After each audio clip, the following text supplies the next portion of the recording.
I have never doubted that equal rights are the right direction.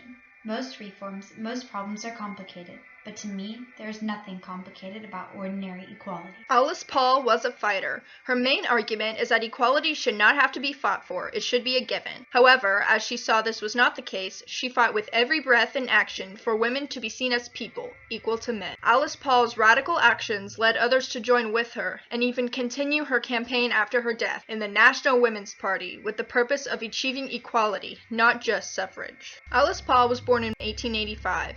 Growing up, she was surrounded by Quaker values, including her mother, who attended suffragist meetings with her. Paul graduated top of her class and in 1907 earned her master's in sociology. Paul traveled to England to continue her studies. This trip to England was especially important because it was her awakening to her purpose in life, to win the battle of equal rights for women. Her role models were Emmeline and her daughter Christabel Pankhurst. After witnessing Christabel forced off stage at the University of Birmingham, Paul realized that radical reform in women's suffrage was the best way to help women better themselves. The Pankhurst motto, "Deeds, not words," expressed Paul's views throughout the rest of her life, that action leads to action. As founders of the Women's Social and Political Union, the Pankhursts were very influential to Paul. She adopted their militant tactics for her work later in the National Women's Party, including protest, which led to imprisonment and denunciations. While with the Pankhurst, Paul was arrested 7 times between 1908 and 1910. Usually, she received a quick release as a result of her hunger strikes, where she refused all food. However, on a few occasions in Britain, and a substantial 7-month period in America, force feeding was used to keep her alive. A doctor and his male attendants would hold her down with ropes and towels, angling her head upward. With a hard rubber tube forced down her nasal passage, Paul was given raw eggs, water, and liquid food. She would vomit continuously throughout the medical procedure. Despite this, Paul continued her hunger strikes and used it as a political maneuver to further her cause. Debatably, the most important moment for Paul in England is when she meets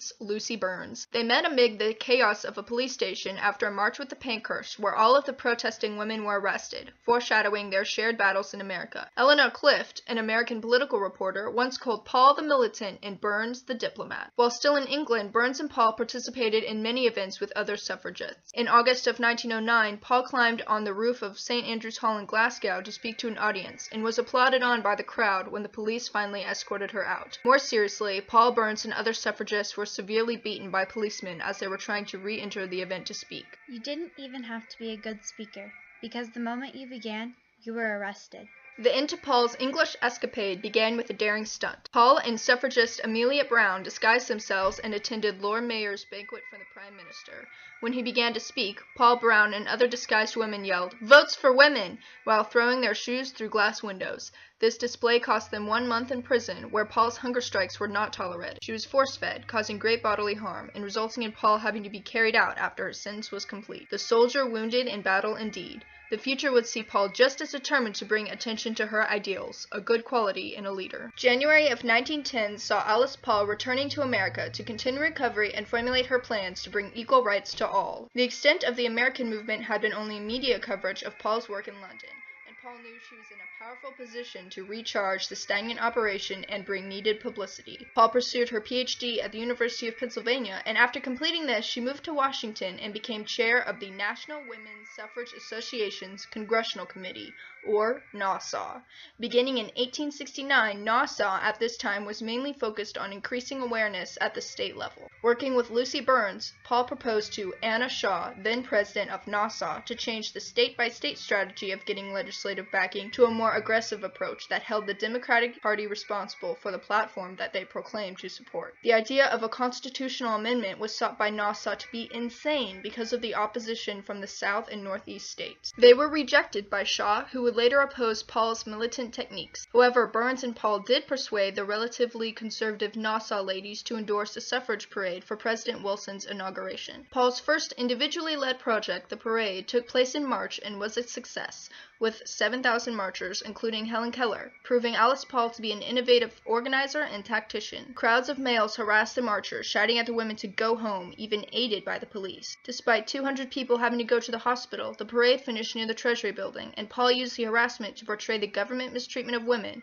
and that they were incapable of providing even physical safety for the women that they professed to protect. The march, the harassment, and especially women suffragists were front-page news across the country. After the parade, Paul shifted focus to to lobbying for support of the amendment originally proposed by Elizabeth Cady Stanton and Susan B. Anthony. Nassau, however, thought an amendment was impractical, so Alice Paul and her colleagues from Britain formed the National Women's Party in 1916, completely cutting off all ties with Nassau. The National Women's Party's main goal was the women's suffrage amendment. Paul's leadership was key, as she used tactics that had worked so well in London. In 1916, President Wilson urged suffragists to promote the war effort instead of the amendment, and they did, except the National Women's Party. Alice Paul wouldn't cease. She argued that it was more important to make sure we have democracy at home if we were going to fight battles to uphold democracy in other nations. In January 1917, the NWP staged the first round in their nonviolent civil disobedience campaign, with picketers in front of the White House known as silent sentinels or iron-jawed angels.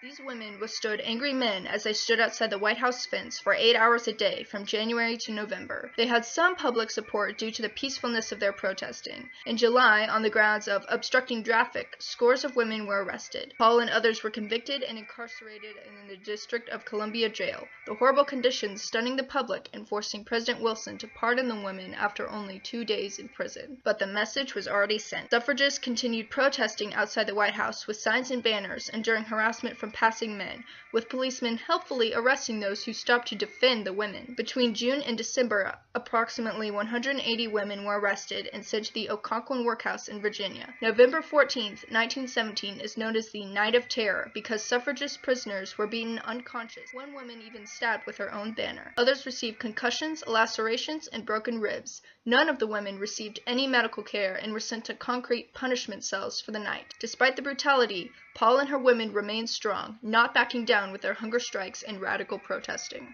The public, indignant on their behalf, could not believe that leading suffragists and well-connected women were not only sent to prison for peacefully protesting, but also abused and force-fed. The hunger strikes led by Paul, as well as the press coverage, kept pressure on the Wilson administration, enough so that in January 1918, President Wilson reversed his earlier position and urged Congress to pass the suffrage amendment on the grounds that it was needed as a war measure. The amendment passed the House in 1918, and with President Wilson pressuring the Senate, it came down to one vote in 1919. The Tennessee senator received a telegram from his mother giving her support to suffrage, and the amendment passed, prohibiting any citizen being denied the right to vote on the basis of gender. Alice Paul had a direct impact on the 19th Amendment, and her leadership with the National Women's Party is a major reason it passed. But the end goal was never suffrage. The Equal Rights Movement began in 1923 with the purpose of gaining equality for women in all areas, not just suffrage, which was only ever the first step to Paul.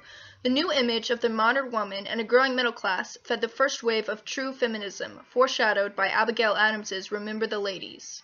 The NWP decided that the suffrage movement didn't lead to improving the rights of women politically, socially, or economically. Instead, women had to fight for their inalienable rights, and the NWP continued to push for equal rights. All these other organizations of women that hadn't worked to get the vote, these professional groups and so on, opposed the amendment. So it was obvious to us and to the Congress that we were going to have to change the thinking of American women first. Alice Paul always believed that women would only become important politically when they banded together and used their votes by voting for politicians who supported their ideals. Because the daily lives of women had been fundamentally altered with World War I, Paul believed that economic and social equality were, perhaps not just as important as political equality, but definitely relevant. Paul continued to strive to make gender equality in all aspects of life a priority in the government. Paul and the National Women's Party were successful in getting equality for women written into the Charter of the United Nations in 1945. In the years leading up to her death, especially during the revival of the civil rights movement in the 1960s, people began to realize that Paul's equality movement impacted their lives and shaped the country. Paul continued to fight for equality until her life was ended by a stroke in 1977 at the age of 92. Her influence is still felt today. In 1979, Paul was inducted into the National Women's Hall of Fame, established in 1969. The Alice Paul Institute continues to fight for women's rights by raising awareness. Feminism, women's rights, and equality still evoke Alice Paul's name. In 2004, the movie Iron-Jawed Angels was released, celebrating Paul's work for suffrage, focusing on the inauguration parade and the White House picketing.